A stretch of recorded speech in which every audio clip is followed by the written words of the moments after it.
नमस्कार साथियों, मैं दिनेश सिंह आप सभी का अपने चैनल पर स्वागत करता हूं। अगर आप सभी मेरे चैनल पर नए हैं तो मेरे चैनल को सब्सक्राइब कर लें और बेल आइकन दबा लें। तो चलिए आज देखते हैं police constable previous year paper general Hindi का क्वेश्चन आंसर।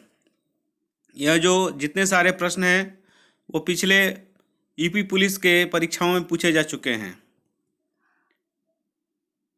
तो पहला क्वेश्चन है, साहित्य में रस का क्या महत्व है? ऑप्शन पहला है साहित्य की मिठास। ऑप्शन नंबर 2 किसी रस का आनंद। ऑप्शन नंबर 3 किसी फल का स्वाद। ऑप्शन नंबर 4 साहित्य से मिलने वाली आनंदभूति। तो आपको पता होना चाहिए कि साहित्य से पढ़ने पर या साहित्य से आपको आनंद की अनुभूति होती है।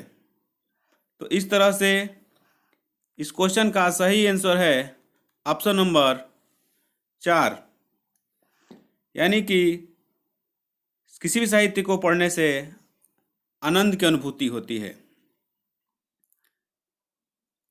अगले प्रश्न की तरफ चलते हैं। प्रश्न संख्या 2, दोहा छंद में कितने चरण होते हैं? ऑप्शन पहला है 2, option number 2 6, option 3, option number 4 4। तो दोहा छंद में 4 चरण होते हैं। तो इस प्रश्न का सही जवाब है 4। अगले प्रश्न की तरफ चलते हैं। प्रश्न संख्या 3, भाषा में शब्द और अर्थ की दृष्टि से सौंदर्य उत्पन्न करते हैं। ऑप्शन पहला है रस, ऑप्शन दूसरा है अलंकार, ऑप्शन तीसरा है गुण और ऑप्शन चौथा है छंद। तो इस प्रश्न का सही जवाब है अलंकार।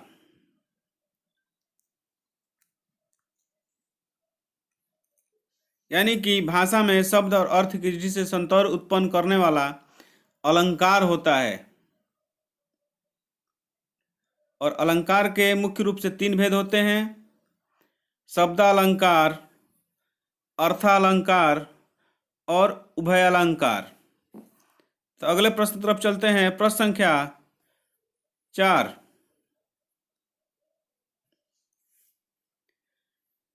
य, र, ल, व किस प्रकार के व्यंजक हैं? ऑप्शन नंबर पहला है ऊष्म व्यंजन, ऑप्शन नंबर दूसरा है अंतस्थ और ऑप्शन नंबर तीसरा है स्पर्श, ऑप्शन नंबर चौथा है अयोगवाह। तो इस प्रश्न का सही जवाब है अंतस्थ व्यंजन।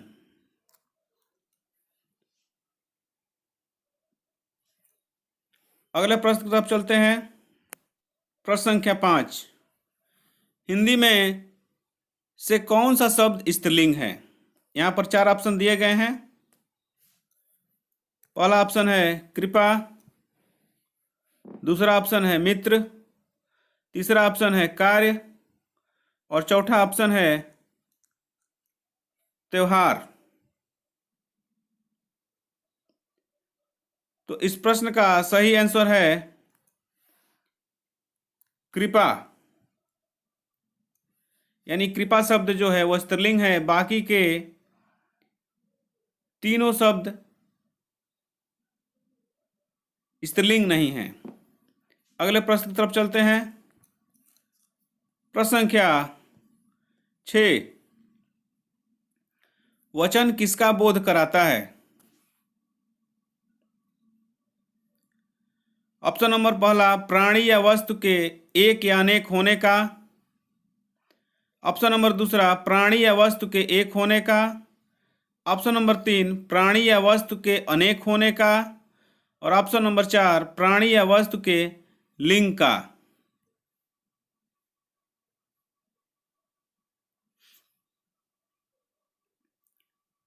तो इस प्रश्न का सही जवाब है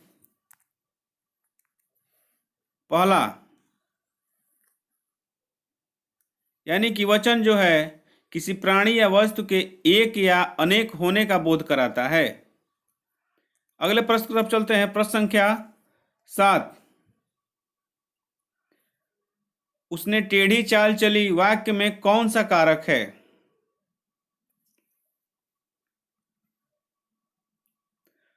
ऑप्शन नंबर पहला है कर्म कारक, ऑप्शन नंबर दूसरा है संबंध कारक, ऑप्शन नंबर तीसरा है अधिकरण कारक और ऑप्शन नंबर चौथा है कर्ता कारक। तो इस प्रश्न का सही जवाब है ऑप्शन नंबर डी, यानी कि ऑप्शन नंबर 4 कर्ता कारक। आपको पता होगा कि हिंदी में कुल 8 प्रकार के कारक होते हैं। तो अगले प्रश्न से चलते हैं। प्रश्न संख्या 8, निम्नलिखित में से किस वाक्य में सर्वनाम का प्रयोग हुआ है? पहला ऑप्शन है आज बरसात होगी, दूसरा ऑप्शन है मैं कल दिल्ली जा रहा हूं, ऑप्शन तीसरा है घर का काम कर लो और चौथा ऑप्शन है सीमा और रीमा बहने हैं।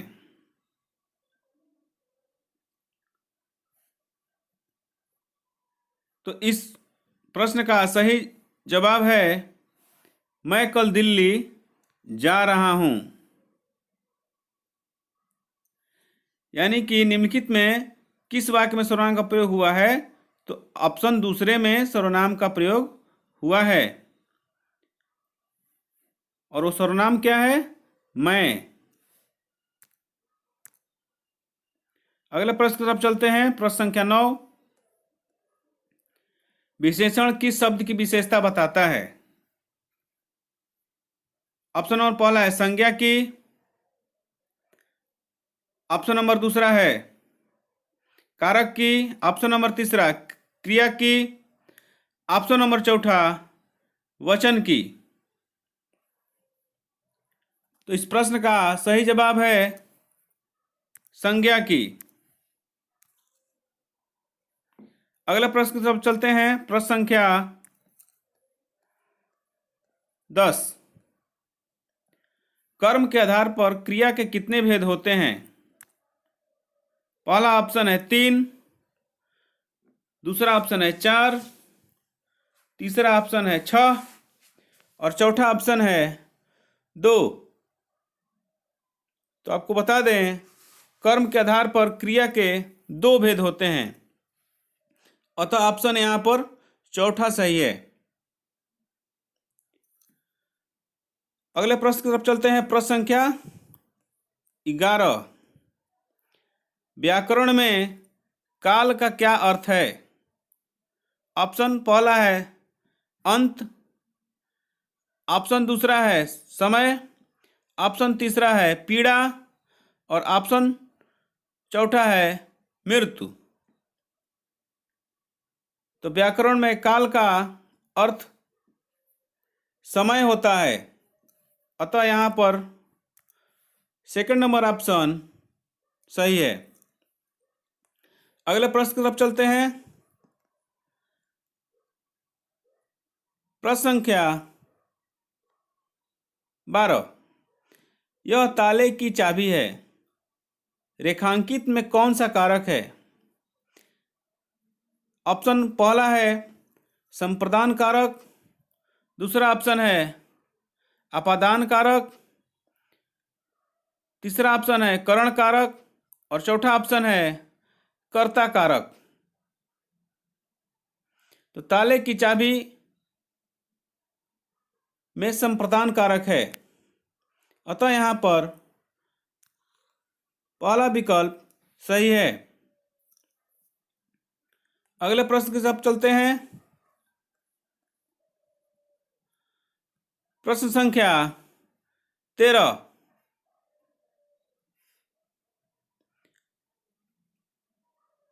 निम्नलिखित में कौन सा शब्द पुल्लिंग है? पहला ऑप्शन है भवदिया, दूसरा ऑप्शन है डिबिया, तीसरा ऑप्शन है साध्वी और चौथा ऑप्शन है संचालक। तो दिए गए सभी ऑप्शन में यहां पर जो चौथा ऑप्शन है संचालक, वही शब्द पुल्लिंग है, बाकी के स्त्रीलिंग हैं। अगले प्रश्न की तरफ चलते हैं। प्रश्न संख्या 14, निम्नलिखित में कौन सा शब्द तत्सम है? ऑप्शन नंबर पहला है शोक, ऑप्शन नंबर दूसरा है पृथ्वी, ऑप्शन नंबर तीसरा है चंद्र और ऑप्शन नंबर चौथा है परख। तो यहां पर चौथा ऑप्शन जो है वो सही है। आपको पता होगा कि किसी भी भाषा के मूल शब्द को तत्सम शब्द कहते हैं और उसके विकृत रूप को तद्भव शब्द कहते हैं। अगले प्रश्न की तरफ चलते हैं। प्रश्न संख्या 15, किस विकल्प में सभी शब्द तद्भव शब्द हैं? पहला ऑप्शन है आज, जीव, घर, दूसरा ऑप्शन है पत्र, फूल, हाथी, ऑप्शन तीसरा है बरखा, रात, सत्य और चौथा ऑप्शन है उच्च, दुर्बल और पुष्प।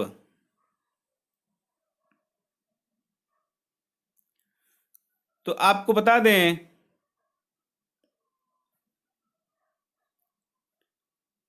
इस प्रश्न का सही विकल्प है पहला आज, जीव, घर। यहां पर आज नहीं होना चाहिए, यहां पर होना चाहिए आग।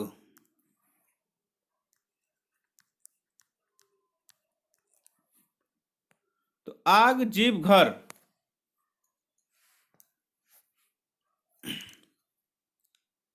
आग, जीव, घर यहाँ पर तद्भव शब्द हैं और इनका जो तत्सम होता है वह अग्नि, जीवा और गृह है। आगे के प्रश्न की तरफ चलते हैं।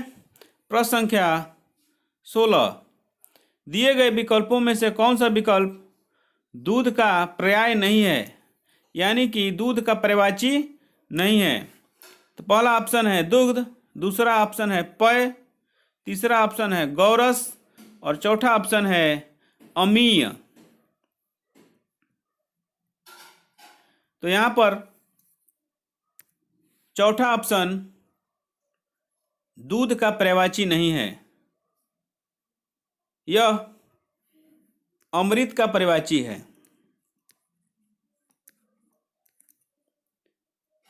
तो इस तरह से चौथा विकल्प यहां पर सही है। तो अगले प्रश्न की तरफ चलते हैं।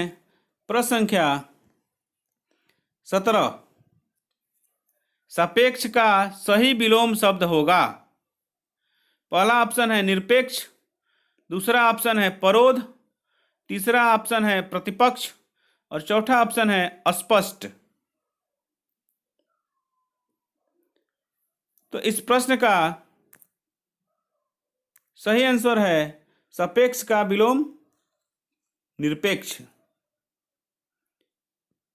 यानी कि आपको पता है कि विलोम शब्द उल्टा होता है, किसी शब्द का उल्टा शब्द विलोम कहलाता है।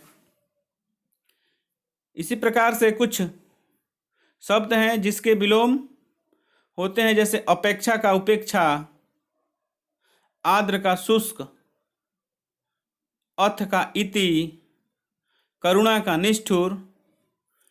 तो चलिए चलते हैं अगले प्रश्न की तरफ।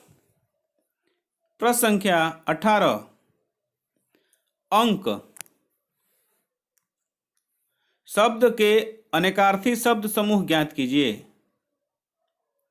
तो ऑप्शन पहला है अंग, गोदी, हिस्सा, दूसरा ऑप्शन है गोद, संख्या, अध्याय, तीसरा ऑप्शन है संख्या, भाग, टुकड़ा। और चौथा ऑप्शन है अध्याय, समय, अवस्था। तो इस प्रश्न का सही जवाब है ऑप्शन नंबर दूसरा, यानी अंक शब्द के अनेकार्थी शब्द समूह गोद, संख्या, अध्याय हैं। अगले प्रश्न की तरफ चलते हैं। प्रश्न संख्या 19। अपराध बोध से होने वाली ग्लानि वाक्यांश के लिए एक शब्द लिखना है। पहला ऑप्शन है लज्जा, दूसरा ऑप्शन है निंदा, तीसरा ऑप्शन है आत्मग्लानि और चौथा ऑप्शन है पश्चाताप।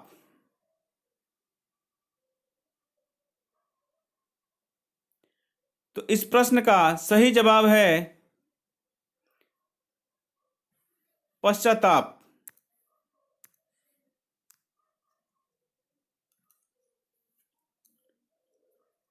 अगर आप यहां पर ग्लानि का आत्मग्लानि कर देते हैं तो आपका आंसर गलत हो जाएगा। तो ग्लानि वाक्यांश के लिए एक शब्द जो होता है वह होता है पश्चाताप। अगले प्रश्न की तरफ चलते हैं। प्रश्न संख्या 20। चीर, चीर के अर्थ के सही विकल्प का चयन कीजिए। पहला ऑप्शन है लंबा, प्राचीन, दूसरा ऑप्शन है वस्त्र, पुराना, तीसरा ऑप्शन है पेड़, वस्त्र और चौथा ऑप्शन है पुराना वस्त्र। तो यहाँ पर चीर, चीर का अर्थ जो होता है वह होता है पुराना वस्त्र, यानी चीर में जब छोटी की मात्रा होती है उसका अर्थ होता है पुराना, और चीर में बड़ी की मात्रा हो जाएगी तो उसका अर्थ हो जाता है वस्त्र। तो अगले प्रश्न की तरफ चलते हैं। प्रश्न संख्या 21। सम उपसर्ग से बना शब्द है। पहला ऑप्शन है संयोग, दूसरा ऑप्शन है सुकर्म और तीसरा ऑप्शन है संभाव और चौथा ऑप्शन है स्वयं। सबसे पहले समझना है कि उपसर्ग होते क्या हैं, यानी वैसे शब्द जो किसी शब्द के आगे जुड़कर उसके अर्थ को बदल दें उसे हम उपसर्ग करते हैं, और इसी प्रकार से वैसे शब्द जो किसी शब्द के पीछे जुड़कर उसके अर्थ को बदल देते हैं उसे हम प्रत्यय कहते हैं। तो इस प्रकार से सम उपसर्ग से बना शब्द क्या है? तो इस प्रश्न का सही जवाब है संयोग।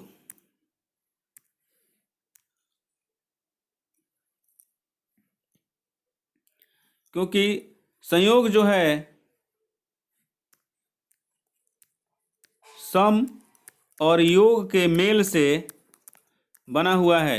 इस सब तो यहाँ पर सम जो है उपसर्ग हो गया। अगले प्रश्न की तरफ चलते हैं। प्रश्न संख्या 22। रंगीला शब्द में किस प्रत्यय का प्रयोग हुआ है? इसके पहले वाले प्रश्न बता दिए हैं कि जो पीछे से जुड़कर अर्थ को बदल दे उसे हम प्रत्यय कहते हैं। तो ऑप्शन पहला है गीला, ऑप्शन दूसरा है ईला, ऑप्शन तीसरा है ला और ऑप्शन चौथा है ईला। तो इस प्रश्न का सही जवाब है ईला, यानी रंग में ईला जुड़कर रंगीला बन जाता है। अगले प्रश्न की तरफ चलते हैं। प्रश्न संख्या 23। सूर्योदय में कौन सी संधि है? पहला ऑप्शन है गुण, दूसरा ऑप्शन है यण और तीसरा ऑप्शन है वृद्धि और चौथा ऑप्शन है दीर्घ। तो यहाँ पर पहला ऑप्शन सही है गुण, यानी सूर्योदय में गुण संधि होती है।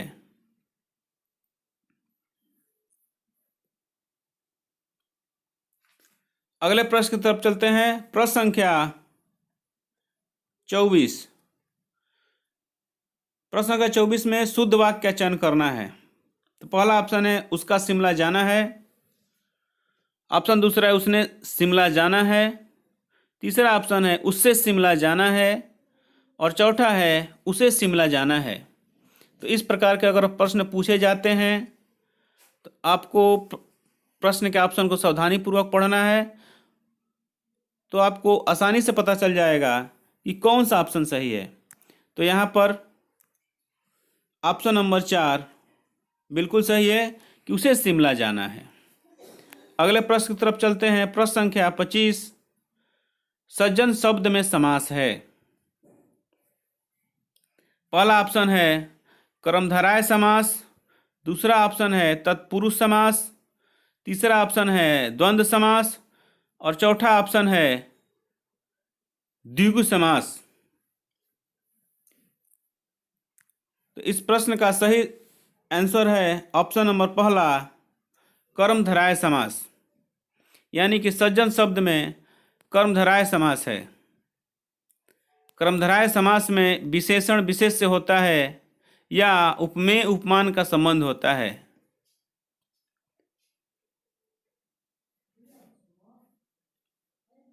अगले प्रश्न की तरफ चलते हैं। प्रश्न संख्या 26, वाच्य के कितने भेद होते हैं? ऑप्शन नंबर पहला है 2, ऑप्शन नंबर दूसरा है 5, ऑप्शन नंबर तीसरा है 7 और ऑप्शन नंबर चौथा है 3। तो इस प्रश्न का सही जवाब है वाच्य के 3 भेद होते हैं।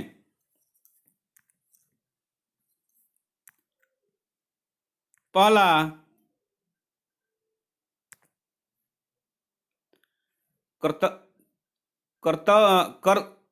कर्तव्यवाच्य, कर्मवाच्य, भाववाच्य। तो अगले प्रश्न की तरफ चलते हैं। प्रश्न संख्या 27, वह दिन भर पढ़ता रहता है में रेखांकित पद में अव्यय का भेद बताना है। तो पहला ऑप्शन है परिणामवाची, दूसरा ऑप्शन है निपात, तीसरा ऑप्शन है समुच्चय बोधक और चौथा ऑप्शन है प्रश्नवाचक। तो वह दिन भर पढ़ता रहता है में रेखांकित भाग दिन भर है, तो दिन भर यहाँ पर ऑप्शन सही हो जाएगा ऑप्शन नंबर दूसरा, निपात।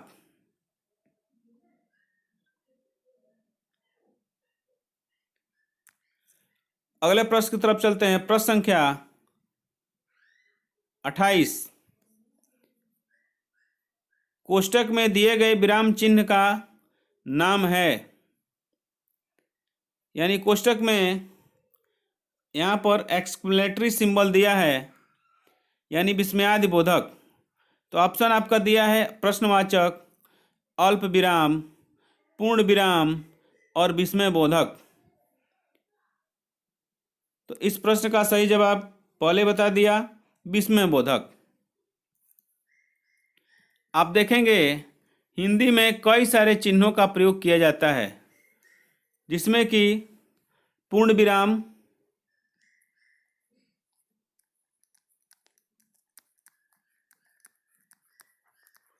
जिसको हम खड़ी पाई भी कहते हैं, अल्प विराम,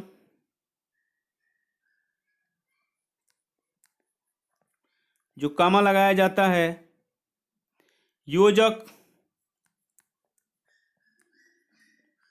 जिसको हम डैश बोलते हैं, प्रश्नवाचक और उद्धरण चिन्ह, जिसको हम इन्वर्टेड में लिखते हैं। तो इस तरह से कई तरह के इसमें हिंदी में विराम चिन्ह होते हैं। आगे की तरफ चलते हैं। अगला क्वेश्चन है 29 नंबर, बाल की खाल निकालना मुहावरे का अर्थ है। पहला ऑप्शन है बढ़ा चढ़ाकर बात करना, दूसरा ऑप्शन है गुण दोष की परख करना, तीसरा ऑप्शन है बहुत मिनमेख निकालना, चौथा ऑप्शन है मुश्किल काम करना। तो बाल का खाल निकालने का अर्थ यहां पर है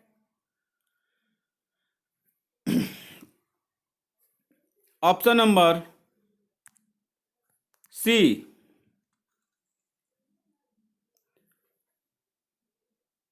बहुत मिनमेख निकालना।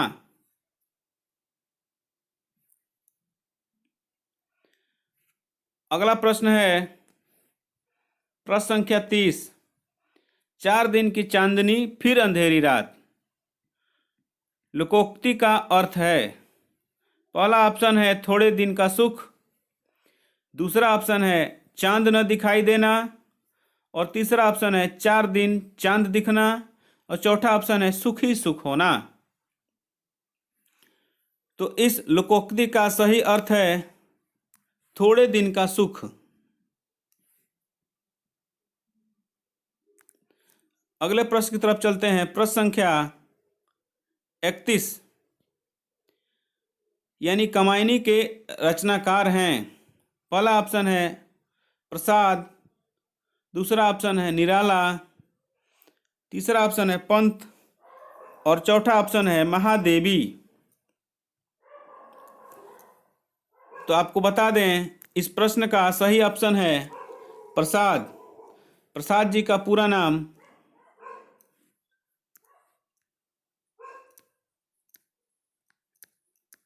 जयशंकर प्रसाद है, जिन्होंने कमायनी को 1936 में प्रकाशित किया था। इस महाकाव्य में 15 सर्ग हैं।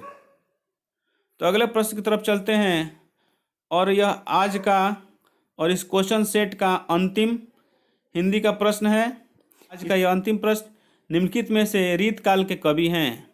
ऑप्शन नंबर पहला तुलसीदास, ऑप्शन नंबर दूसरा कबीरदास, ऑप्शन नंबर तीसरा बृंद, और ऑप्शन नंबर चौथा सूरदास। तो इस प्रश्न का सही जवाब है बृंद। यानी यहाँ पर बृंद जी जो हैं वह रीत काल के कवि हैं। तो आपको वीडियो कैसा लगा? अगर अच्छा लगा हो तो वीडियो को लाइक कर दें और चैनल को सब्सक्राइब कर लें और अपने दोस्तों में भी शेयर कर दें। धन्यवाद।